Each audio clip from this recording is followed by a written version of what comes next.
The next day was Christmas Eve, and when the ironmaster came into the dining room for breakfast, he probably thought with satisfaction of his old regimental comrade, whom he had run across so unexpectedly. "First of all, we must see to it that he gets a little flesh on his bones," he said to his daughter, who was busy at the table. "And then we must see that he gets something else to do than to run around the country selling rat traps."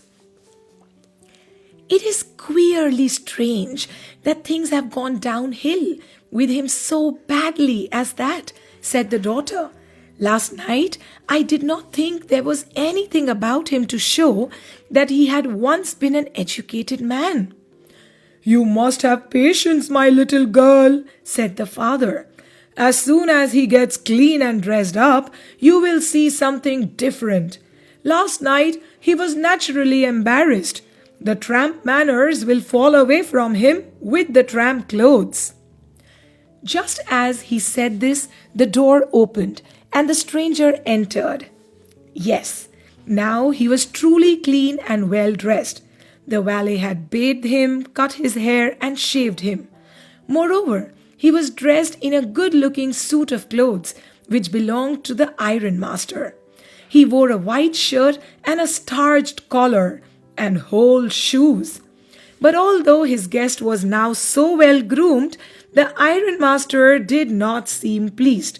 He looked at him with puckered or crumpled brow, and it was easy to understand that when he had seen the strange fellow in the uncertain reflection from the furnace, he might have made a mistake, but that now when he stood there in broad daylight, it was impossible to mistake him for an old acquaintance. "What does this mean?" he thundered. The stranger made no attempt to dissimulate or disguise or hide. He saw at once that the splendor or the magnificence had come to an end. "It is not my fault, sir," he said. "I never pretended to be anything but a poor trader, and I pleaded and begged to be allowed to stay in the forge. But no harm has been done. At worst, I can put on my rags again and go away." "Well," said the ironmaster, hesitating a little, "it was not quite honest either. You must admit that. And I should not be surprised if the sheriff would like to have something to say in the matter." The tramp took a step forward and struck the table with his fist. "Now, I am going to tell you, Mr. Ironmaster, how things are," he said. "This whole world is nothing but a big rat trap. All the good things that are offered to you are nothing but cheese rinds and bits of pork, set out to drag a poor fellow into trouble. And if the sheriff comes now and locks me up for this, then you, Mr. Ironmaster, must remember that a day may come when you yourself may want to get a big piece of pork, and then you will get caught in the trap." The ironmaster began to laugh. "That was not so badly said, my good fellow. Perhaps we should let the sheriff alone on Christmas Eve.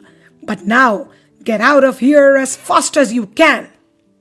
But just as the man was opening the door, the daughter said, "I think he ought to stay with us today. I don't want him to go, Daddy."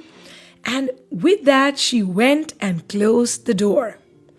"What in the world are you doing?" said the father. The daughter stood there quite embarrassed and hardly knew what to answer. That morning she had felt so happy when she thought how home-like and Christmassy she was going to make things for the poor hungry wretch. She could not get away from the idea all at once, and that was why she had interceded or spoken for the vagabond. "I am thinking of this stranger here," said the young girl. "He walks and walks the whole long year, and there is probably not a single place in the whole country where he is welcome and can feel at home. Wherever he turns, he is chased away. Always he is afraid of being arrested and cross-examined. I should like to have him enjoy a day of peace with us here, just one in the whole year." The ironmaster mumbled something in his beard. He could not bring himself to oppose her. "It was all a mistake, of course," she continued. "But anyway, I don't think we ought to chase away a human being whom we have asked to come here and to whom we have promised Christmas cheer." "You do preach worse than a parson," said the ironmaster. "I only hope you won't have to regret this." The young girl took the stranger by the hand and led him up to the table. "Now sit down and eat," she said, for she could see that her father had given in. The man with the rat trap said not a word. He only sat down and helped himself to the food. Time after time, he looked at the young girl who had interceded for him. Why had she done it? What could the crazy idea be? After that, Christmas Eve at Ramshow passed just as it always had. The stranger did not cause any trouble because he did nothing but sleep. The whole forenoon he lay on the sofa in one of the guest rooms and slept at one stretch. At noon they woke him up so he could have his share of the good Christmas fare. But after that he slept again. It seemed as though for many years he had not been able to sleep as quietly and safely as here at Ramshow. In the evening, when the Christmas tree was lighted, they woke him up again, and he stood for a while in the drawing room, blinking as though the candlelight hurt him. But after that, he disappeared again. 2 hours later, he was aroused once more. He then had to go down into the dining room and eat the Christmas fish and porridge. As soon as they got up from the table, he went around to each one present and said thank you and good night. But when he came to the young girl, she gave him to understand that it was her father's intention that the suit which he wore was to be a Christmas present. He did not have to return it. And if he wanted to spend next Christmas Eve in a place where he could rest in peace and be sure that no evil would befall him, he would be welcomed back again.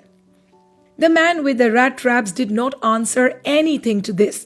He only stared at the young girl in boundless amusement and amazement. The next morning, the ironmaster and his daughter got up in good season to go to the early Christmas service. Their guest was still asleep, and they did not disturb him. When, at about 10 o'clock, they drove back from the church, the young girl sat and hung her head even more dejectedly or gloomily than usual. At church, she had learned that one of the old crofters of the ironworks had been robbed by a man who went around selling rat traps. "Yes, that was one fine fellow you let into the house," said her father. "I only wonder how many silver spoons are left in the cupboard by this time."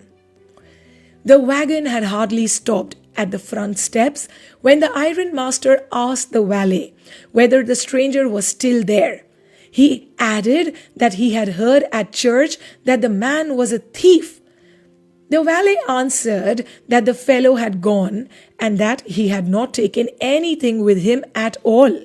On the contrary, he had left behind a little package which Miss Willmansson was to be kind enough to accept as a Christmas present. The young girl opened the package, which was so badly done up, that the contents came into view at once. She gave a little cry of joy. She found a small rat trap, and in it lay 3 wrinkled 10-kroner notes. But that was not all. In the rat trap lay also a letter written in a large, jagged, uneven characters. Honored and noble miss, since you have been so nice to me all day long, as if I was a captain, I want to be nice to you. In return, as if I was a real captain, For I do not want you to be embarrassed at this Christmas season by a thief. But you can give back the money to the old man on the roadside who has the money pouch hanging on the window frame as a bait for poor wanderers.